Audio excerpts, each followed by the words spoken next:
또 우리 함께 하신 주님을 찬양합니다. 그리고 우리 모두에게 하나님의 평강과 성령의 충만함을 예수님의 이름으로 축복합니다. 오늘 본문에 보면 설교의 제목이 추수할 일꾼을 보내주소서라는 말씀이 있습니다. 그래서 이 추수할 일꾼을 뭐라 그럽니까? 추수꾼이라 그럽니다. 추수꾼. 사실 이 단어를 잘 많이 사용하는 단체가 있죠.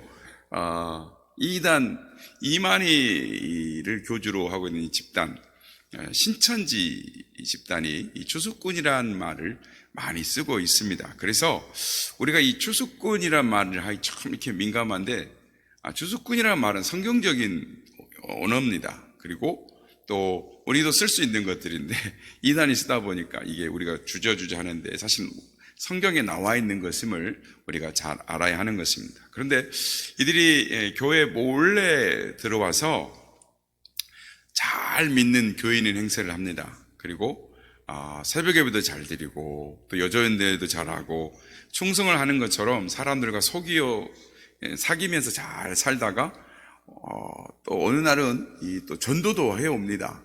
그러니까 자신의 동료들을 전도해 와서 열심히 교회에 봉사하는 것처럼 합니다. 그래서 주변 사람들을 자기 사람들을 이렇게 사귀고, 그리고 또 성경 공부를 하자고 또 성경 공부를 인도해 가고, 그러다가 이제는 어느 정도 자신들의 세력이 이렇게 확장이 됐다 생각하면 차츰차츰 교회 목사에게 대해서 불평, 불만을 이야기하기 시작합니다. 그리고 나중에는 목사를 내쫓아서 그 교회를 차지합니다. 우리가 잘 아는 것처럼 이거를 산 옮기기 작전이다라고 말합니다. 이제 거짓말하는 것을 그들은 모략이라고 말합니다. 왜 모략이라고 하느냐? 죽어가는 사람들을 건져내는 거니까, 그들을 구원하는 거니까 그건 거짓말이 아니다, 모략이다라고 가르치는 것입니다. 그들은 교회를 삼키기 위해서라면 수단과 방법을 가리지 않습니다. 그래서 교회마다 우리는 신천지의 출입을 금합니다라는 포스터를 이렇게 붙여놓죠. 우리 교회는 신천지 교육을 또 하고 있습니다. 주일 오후에 우리가 한 15분, 20분씩 이렇게 간단하게 신천지 교리 하나씩을 이렇게 왜 이게 신천지 교리가 틀렸는지, 왜 뭐가 문제가 있는지 하나씩 하고 있습니다. 당분간은 하려고 합니다. 왜냐하면 신천지 책이 신천지 백신이라고 하는 책이 한 2권으로 나와 있는데, 기초적인 이해상식이 없으면 일반 성도님들이 읽으시기에는 조금 부담스러울 것 같아서 몇 주 정도 더 하면 그 전 이해를 가지고 그 책을 보시면 많은 도움이 되리라 생각합니다. 그래서 어떤 교회는 목사님이 그렇게 이야기를 하신답니다. 우스갯소리인지 진짜인지는 모르겠지만 이 자리에 신천지가 있으면 즉시 나가주시기 바랍니다, 이러면서 그렇게 또 하는 교회도 있다라고 합니다. 예수님은 하나님과 상관없이 살아가는 사람들이 복음을 듣고 하나님 나라의 백성이 되게 하기 위해서, 그 하나님 나라를 세워가기 위해서 12명의 제자들을 불러 훈련을 시키고 그들을 세우셨습니다. 그런데 예수님께서 왜 12명을 부르셨을까요?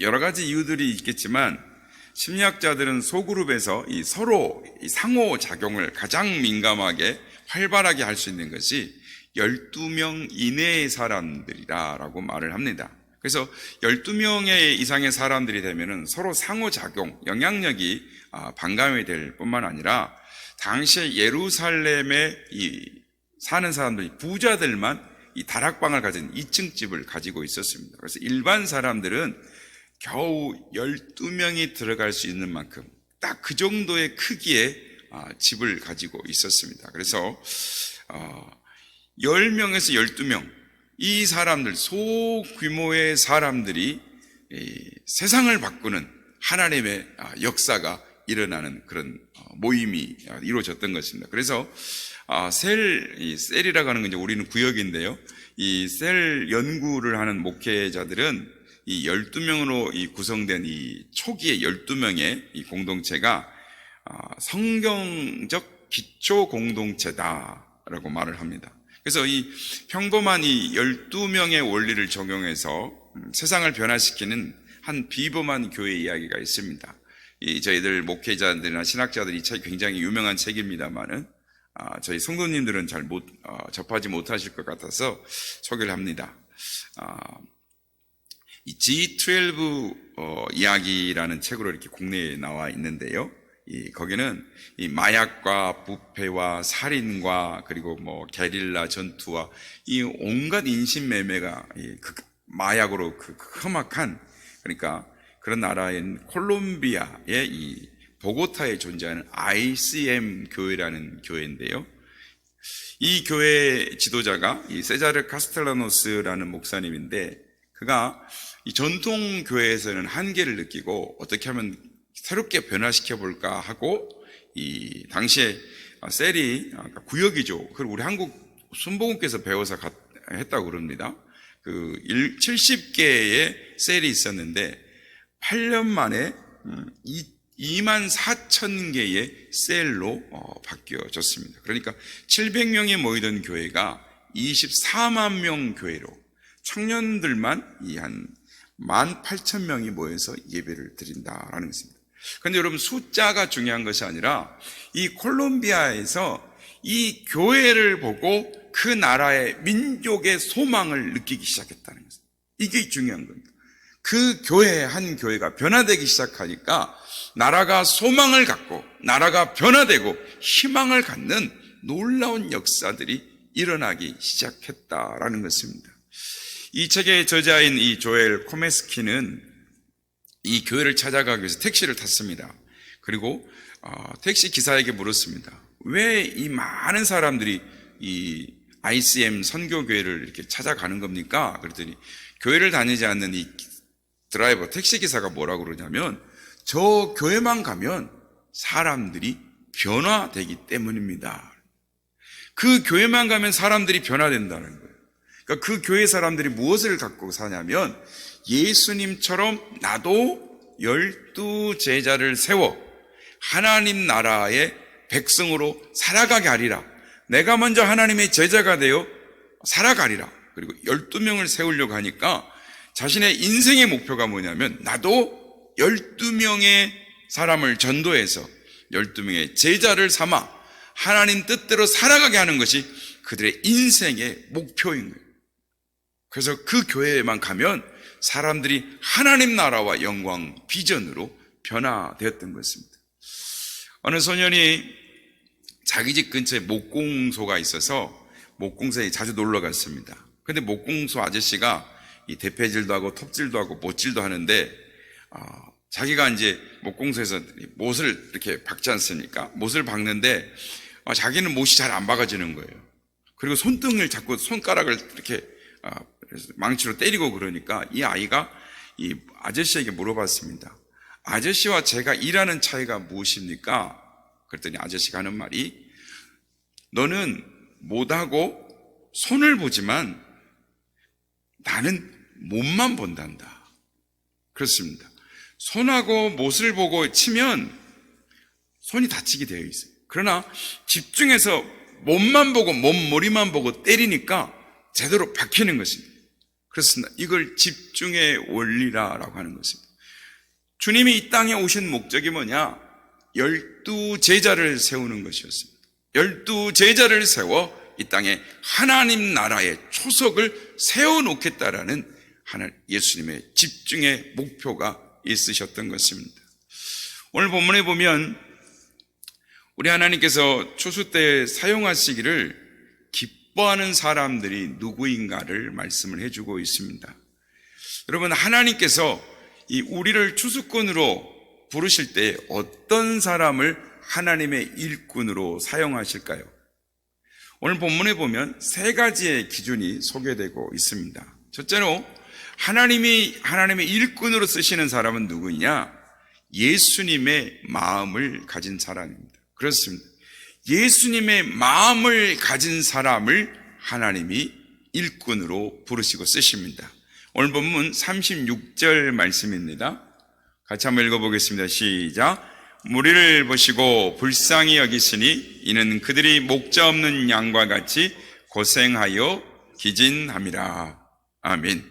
예수님께서 무리를 보시고, 이 수많은 무리를 보시고 어떻게 생각하셨다고요? 목자 없는 양을 보고, 방황하는 그들을 보고 불쌍히 여기셨다. 그래서 이 불쌍히 여기셨단 말이 뭔가 하고 성경 오늘을 이렇게 찾아보니까 함께 고통을 당한다. 함께 마음으로 진심으로 고통을 느낀다. 그러니까 엄마가 아이가 아프면 그 아이 때문에 같이 울고 같이 고통을 느끼는 것처럼 그 고통을 느낀다라는 것입니다. 그래서 예수님은 양의 고통을 보고 자신의 고통으로 느끼셨습니다. 양의 눈물을 보면 예수님도 같이 우셨다. 그러니까 내가 울면 주님도 같이 울고 계심을 알아야 합니다. 주님이 우리의 눈물 가운데 함께 계심을, 나의 고통 가운데 주님이 함께 고통하고 계심을 우리는 깨달아야 하는 것입니다. 우리들의 방황과 두려움과 아픔과 우리의 좌절을 예수님의 좌절처럼, 예수님의 아픔처럼 느끼신다라는 것입니다. 그래서 우리가 진실로 예수님의 제자, 예수님께 쓰임받는 일꾼이 되기를 원한다면 예수님의 마음을 가져야 하는 것입니다. 그래서 가까운 이들과의 관계를 잘 가져야 합니다. 친구를 통해서 이 복음을 듣고 예수 그리스도를 영접한 사람들은 이 85% 이상 복음을 지킨다라고 합니다. 그러니까 아무도 모르는 사람, 그냥 길 가다가 예수 믿으시겠어요? 복음, 예수님이 하나님 사랑하십니다 라고 복음을 전했을 때 이분들이 예수 믿겠습니다 하고 교회에 나옵니다. 그런데 대부분은 다 교회를 떠나갑니다. 그런데 85% 남는 부류가 있는데 그게 뭐냐면 내 부모, 형제, 친구들에게 복음을 전해드린 사람은 결코 교회를 떠나지 아니하고 믿음을 지킨다라는 것입니다. 바라기는 휘어져 추수하게 된 것을 보면서, 고통당하는 양무리들을 보면서 가슴 아파하시는 그 주님을 바라보면서 우리의 주변에 예수를 모르고 죽어가는 사람들, 그분들을 보며 예수님의 마음을 갖는 우리 모두가 되어질 줄로 믿습니다. 그러한 자가 하나님께 쓰임을 받습니다. 두 번째는 누가 쓰임을 받는 일꾼이 되느냐? 예수님의 방법을 가진 자입니다. 35절을 같이 한번 읽겠습니다. 35절입니다. 시작. 예수께서 모든 도시와 마을에 두루 다니사 그들의 회당에서 가르치시며 천국 복음을 전파하시며 모든 병과 모든 약한 것을 고치시니라. 예수님의 방법이 여기에 보면 네 가지가 나와 있습니다. 동사가 나와 있는데 두루 다니셨다, 가르치셨다, 전파하셨다, 고치셨다, 이렇게 예수님의 사역의 방법인 것입니다. 때를 얻든지 못 얻든지 말씀을 전파하라는 것입니다. 너희가 서로 낫기 위하여 기도하라라는 것입니다. 주변에 아파하고 병들하고 힘들어하는 사람들을 끊임없이 찾아가서 위로하고 치료하는 것이 그게 주님의 방법이었다라는 것입니다. 그리고 우리가 무엇을 가르쳐야 합니까? 말씀입니다. 나의 철학이나 나의 지혜가 아닙니다. 내 아이디어가 아닙니다. 하나님의 말씀을 가르쳐야 합니다. 왜냐하면 우리의 생각과 우리의 아이디어가 아무리 뛰어나다 할지라도 그것으로는 사람을 변화시킬 수 없기 때문에 하나님의 말씀만이 사람을 변화시키는 것입니다. 마지막 세 번째, 예수님의 능력을 가진 자입니다. 오늘 보면 10장 1절 다 같이 읽겠습니다. 시작. 예수께서 그의 12제자를 부르사 더러운 귀신을 쫓아내며 모든 병과 모든 약한 것을 고치는 권능을 주시니라. 아멘. 성도 여러분, 이 시대에 교회가 이렇게 많은데, 교회 정말 많지 않습니까?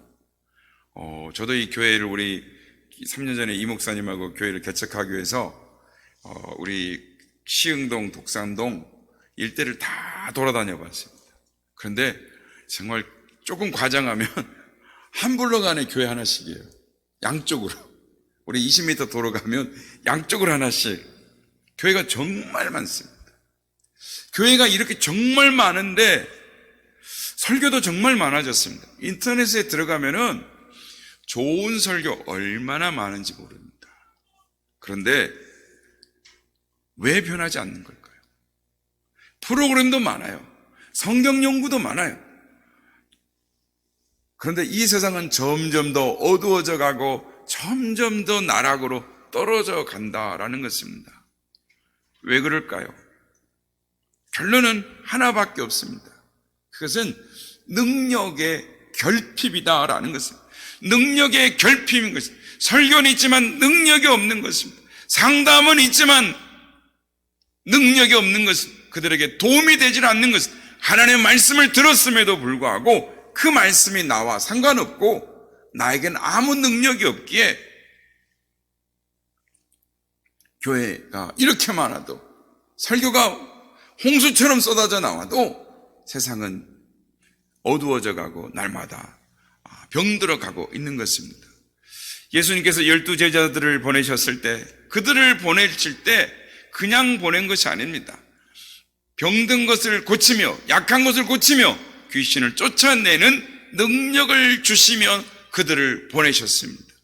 그래서 보면 더러운 귀신을 쫓아내며 모든 병과 모든 약한 것을 고치는 권능을 주시더라라고 말씀합니다. 전도의 여정에서 주의 말씀에 순종하고 나가는 길에 있어서 아픈 사람들을 만났을 때 그들이 주님의 이름으로 병을 고칠 수 있도록 어둠에 붙들리는 악한 영들을 쫓아내고 그들을 해방할 수 있는 능력을 예수님이 그들에게 부어주셨습니다. 바로 그 동일하신 주님이 여러분에게 우리에게도 그 동일한 능력을 이 시대 우리들에게 부어주실 줄로 믿습니다. 세계 기독교사를 기술한 학자들 중에 라토렛이라는 유명한 학자가 있습니다. 이분이 1세기의 기독교를 이렇게 요약하고 기록하면서 뭐라고 하냐면 초대교회 역사란 무엇인가? 그것은 지극히 평범한 사람들이 하나님의 능력에 붙잡힌 바 되어 세상을 변화시키는 성령의 스토리다라고 말을 했습니다. 그렇습니다. 지극히 평범한 사람들, 우리 주변에 볼 수 있는 사람들, 그냥 접할 수 있는, 아무나 접할 수 있는 평범한 사람들이 그들의 하나님의 능력에 붙잡혀서 세상을 변화시킨 그 이야기가 초대교회의 역사다, 이야기다. 그런데 오늘도 동일하게 하나님이 역사하신다는 거예요. 여러분, 그들에게 지식이 없었습니다. 프로그램도 없었습니다. 조직도 없었습니다. 후원도 없었습니다. 그 어느 것도 없었습니다. 그들은 성령님을 의지할 수밖에 없었습니다. 방법이 없으니까 하나님을 의지했던 것입니다. 길이 없으니까 하나님을 의지했던 것입니다. 오늘날 우리가 가진 것이 너무나 많으니까 하나님을 의지하지 않습니다. 하나님을 의지하면 하나님의 능력이 나타납니다. 우리가 사도행전에서 사도 바울의 행적을 이렇게 쭉 따라가다 보면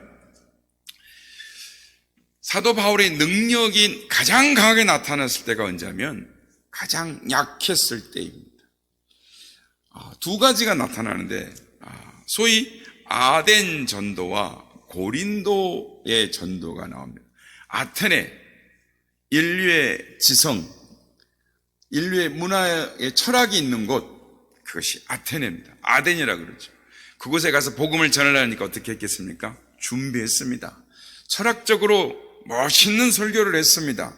그런데 뜻밖의 결과가 시원치 않았습니다. 사도 바울이 얼마나 놀랐을까요? 좌절했을 겁니다. 철저하게 준비했음에도 불구하고 그의 아덴에서의 사역은 실패로 돌아갔습니다. 그런데 잠시 후에 조금 떨어진 곳 고린도에 갔습니다. 포기하고 좌절되고 낭망된 마음, 두려운 마음을 가지고 고린도에 가서 복음을 전했는데 놀라운 기적이 일어나는 것입니다. 우리가 잘 아는 것처럼 고린도 교회에 성령의 은사가 충만했었죠.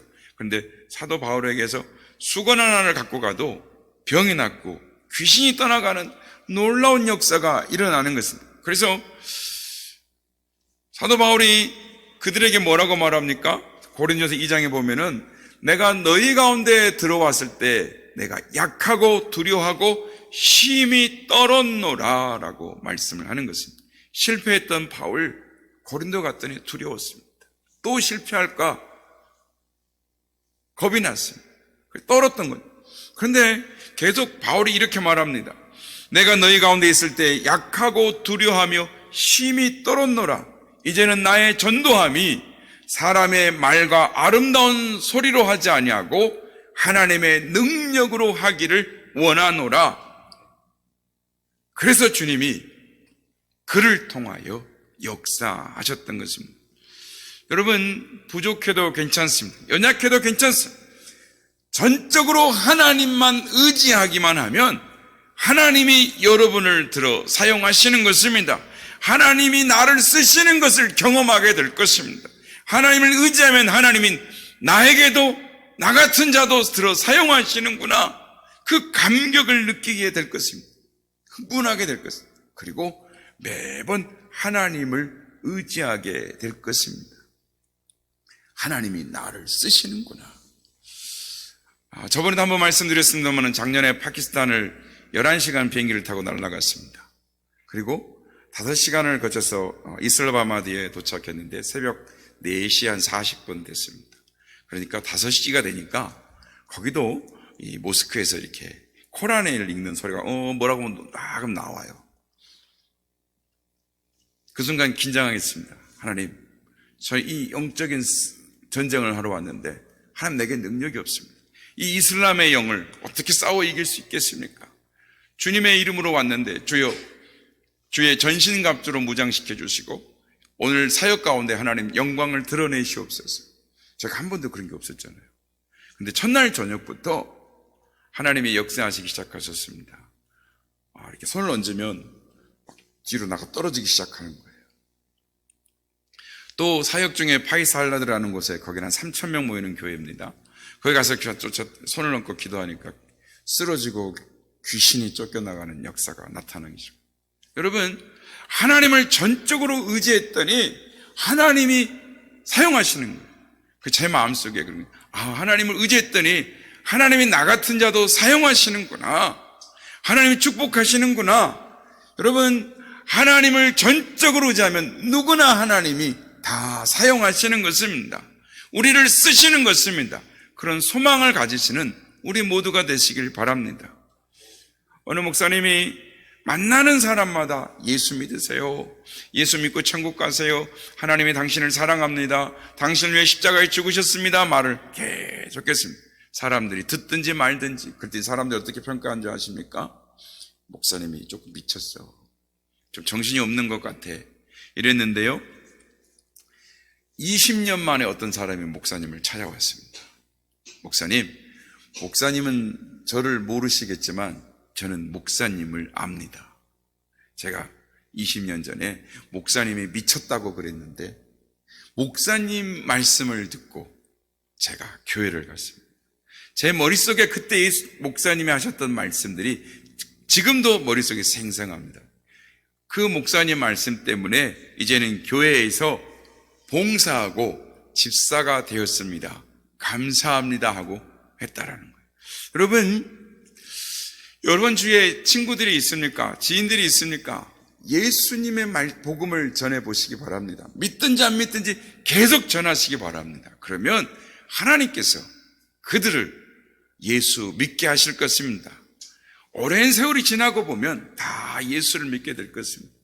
사도행전 13장 48절에 보면 이런 말씀이 있습니다. 이방인들이 듣고 기뻐하며 하나님의 말씀을 찬송하며 영생을 주시기로 작정된 자는 다 믿더라. 그렇습니다. 하나님께서는 추수하는 주인이시고 우리는 심부름꾼인 것입니다. 주인이신 하나님을 믿고 추수하는 일꾼이 되시길 바랍니다. 여러분, 요새 지금 교인이 코로나 이후에 급격히 줄어들고 있습니다.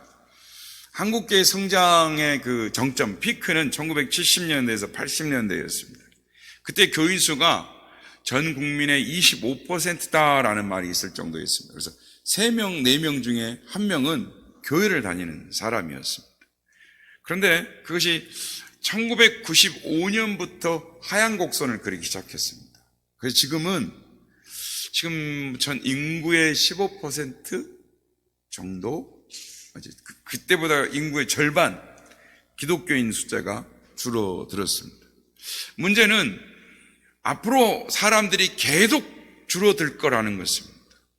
반종교적인 세속화 때문일 수도 있고, 또 아이를 낳지 않을 수도 있고, 또 이 교회마다 신앙의 불이 잘 타오르지 않습니다.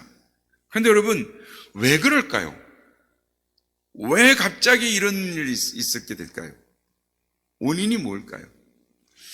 가장 고민을 하다가 이게 뭔가, 원인이 뭔가 생각이 듭니다. 원인을 깨달았습니다. 그거는 우리가 뿌리지 않아서 그렇습니다. 성경의 최고의 법칙은 심은 대로 거둔다라는 것입니다.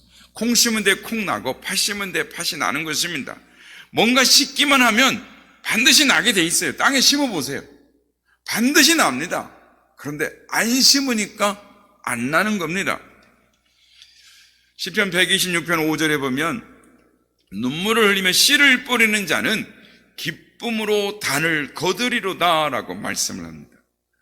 뿌려야 거두는 것입니다. 1970년대 80년대의 붕은 그 이전 세대가 심었기 때문입니다. 뿌렸기 때문입니다. 해방 이후에 6.25 동란 속에서 우리가 6월 다음 주에 우리가 6월 기념예배로 드리겠습니다만은 6.25의 고난 속에서 우리의 선배들이 목숨 걸고 생명 걸고 복음을 전했어요. 그래서 다 아시죠? 저희 어렸을 때만 해도 교회에 어린이들이 넘쳐났어요. 교실도 오전 오후로 학교를 다녀야 했습니다. 애들이 12개 반이 아니고 16개 반 이렇게 학교가 넘쳐났어요. 그리고 선생님들이 아이들을 위해서 얼마나 쫓아다니며 기도하고 눈물로 전도하겠습니까? 서울 삼각산에 올라가면 기도 소리가 넘쳐났습니다. 소나무 뿌리 뽑는다고 하는 사람들이 있었고, 이 뒷연패 청계산에 가도 기도한 사람들이 넘쳐났습니다. 뿐만 아니라 여의도에 그 억수 같은 비를 맞으면서도 하나님 이 민족을 부흥시켜달라고, 우리를 축복해 주시면 우리가 세계에 나아가 복음을 전하겠노라고 하나님 앞에 눈물 뿌려 기도했습니다. 그게 엑스포 아닙니까? 70년대 80년대 우리가 열매를 따먹을 수 있었던 것은 우리의 선배들이 목숨 걸고 기도하며 복음의 씨를 뿌렸기 때문인 것입니다. 그런데 우리가 막 잘 살기 시작한 무렵인 1980년대부터는 물질 문명에 취해서 흥청망청 세상으로 나갔어요. 그리고 교회 건물 짓기 바빴어요. 기도원 차리기 바빴어요. 복음 전한 일에는 게을리했어요. 열심히 뿌려도 마귀가 씨를 낚아채 가서 제대로 날까 말까인데 아예 씨를 뿌리지 않으니 싹이 나겠습니까? 무엇이 나기를 기대하겠습니까? 근데 여러분, 지금이라도 씨를 뿌리면 싹은 나게 되어 있습니다. 땅에다 뿌려보세요. 씨는 반드시 싹이 나게 돼요. 그게 하나님의 법칙인 것입니다. 왜냐하면 씨를 뿌리는 자와 물을 주는 각각 다르지만 열매 맺게 하시는 분은 하나님이시기 때문인 것입니다. 지금 여러분이 나가서 전도를 합니다. 전도를 하면 아무리 전도해도 예수 믿는 사람이 없어요. 반대하는 사람이 있죠. 그런데 그것이 씨를 뿌리는 것이 있고 물을 주는 것이 될 수 있습니다. 어느 날 내가 나가서 복음을 전했는데 그 사람이 예수님을 믿겠습니다 하면 얼마나 기쁩니까?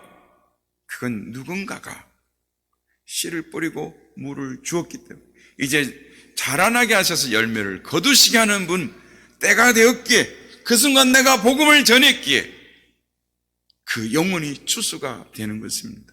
반대로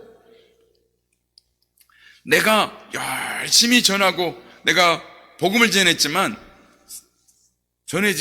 그 어느 누구도 복음을 받지 않고 막 이렇게 비방하고 반대할 때 낙심하지 않습니다. 왜냐하면 내가 물을 주고 내가 씨를 뿌렸을 때 그 누군가가, 어느 누군가가 또 때가 되어 열매를 추수할 것을 알기 때문인 것입니다. 그런데 여러분, 어떤 사람이 계속 지치지 않고 복음을 전할 수 있을까요? 예수님의 마음을 가지고 영혼을 불쌍히 여기는 사람입니다. 여러분, 우리가 전도를 하다 보면 그냥 이렇게 전도지 주면 외면하고 무시하고 가는 사람은 양반입니다. 그냥 딱 순간부터 욕하고 먼저 싸우려고 딱 임전무태 자세를 가지고 이 예수 믿는 사람하고 싸우려고 하는 사람들이 있습니다. 그런데 왜 그래도 우리가 전도를 해야 합니까? 그들의 영혼이 불쌍하기 때문입니다. 그들의 영혼을 살려야 하기 때문입니다. 하나님이 가장 기뻐하시는 일이 그들의 영혼이 살아나는 것이기 때문입니다. 우리 앞에 보면 하나님을 기쁘시게 하는 교회입니다. 하나님이 가장 기쁘시게 하는 게 뭐냐? 영혼이 살아나는 것입니다. 예전에 미국 애틀랜타주의 이 와인코프 호텔에서 갑자기 불이 났습니다. 그래가지고 많은 사람들이 죽었는데 숫자가 한 116명의 사람들이었습니다. 그 당시 사고 현장을 지나가던 라디오 중계차가 있었습니다. 라디오 중계차가 그 현장을 생생하게 전했는데 미국의 시민들이 이 사건을 경악 속에서 들었습니다. 왜냐하면 화재의 불이 점점 타올라가니까 사람들이 창문을 깨고 뛰어내리기 시작했습니다. 그 높은 빌딩에 뛰어내리면 어떻게 되겠습니까? 뛰어내리니까 어떤 사람은 아스팔트에 떨어져서 머리가 으깨어져서 죽었습니다. 어떤 사람은 뛰어내렸는데 뛰어내리다가 나무에 걸려서 창자가 터져서 죽었습니다. 어떤 사람은 제대로 옷도 입지 못하고 뛰어내리다가 전선줄에 걸려서 불에 타서 죽었습니다. 이런 일들이 라디오로 생중계됐습니다. 경악했죠.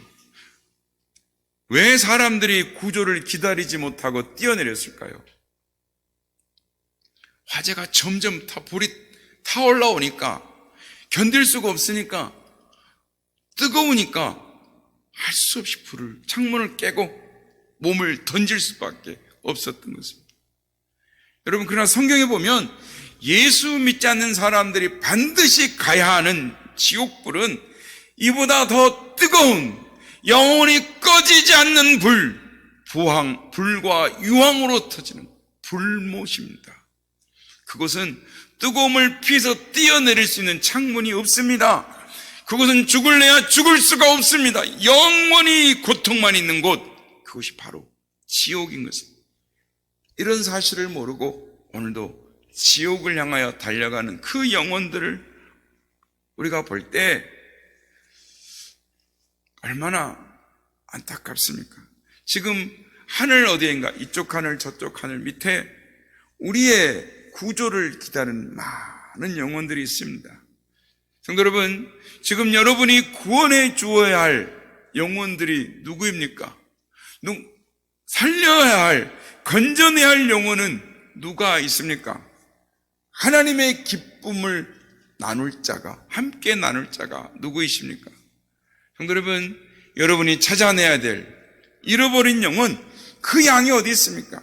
우리는 그 양들 때문에, 그 사람들을 불쌍히 여기기 때문에 오늘도 전도를 하다 보면 비웃고 조롱하고 나가고 외면하고 나가도 그것 때문에 전도를 멈출 수가 없습니다. 저 영혼 지옥 갈 텐데. 여러분, 전도의 가장 우선순위는 가까운 곳에서부터 있습니다. 우리 주위의 가족들, 우리의 친구들, 우리의 지인들을 복음을 전하기를 원합니다. 교회가 성장하는 것은 86%의 사람들이 가족으로, 친구들로 전도받은 사람들만이 교회를 떠나지 않고 그 교회에 예수님을 믿는다라고 합니다. 말하기는 우리의 지인들, 우리의 가족들에게 예수님을 전해서 예수님의 마음으로 그들의 영혼을 불쌍히 여기는 마음, 저들을 살려내야 되겠다, 저들을 구원해야 되겠다, 이런 마음을 가진 자들을 통해서 하나님이 잃어버린 영혼들, 추수할 영혼들을 추수하시는 것입니다. 바라기는 우리 모두가 예수님의 마음을 가진 자가 되어 추수하는 일꾼들, 하나님을 기쁘시게 하는, 시원케 해드리는 하나님의 일꾼들이 다 되시기를 예수님의 이름으로 축복합니다.